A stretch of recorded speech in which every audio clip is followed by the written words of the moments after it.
Imagine the heart of a bustling metropolis turning into a vast, watery expanse overnight.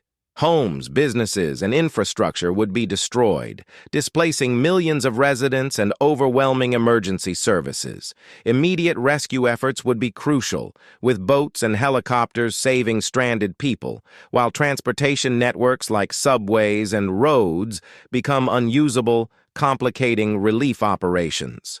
Displaced residents would crowd emergency shelters, facing shortages of food, clean water, and medical supplies, leading to a public health crisis. Rebuilding the city would be a monumental task, requiring extensive resources and time, and raising urgent questions about climate change and infrastructure resilience. Communities and leaders would need to rethink urban planning and disaster preparedness, focusing on sustainable solutions to prevent future catastrophes.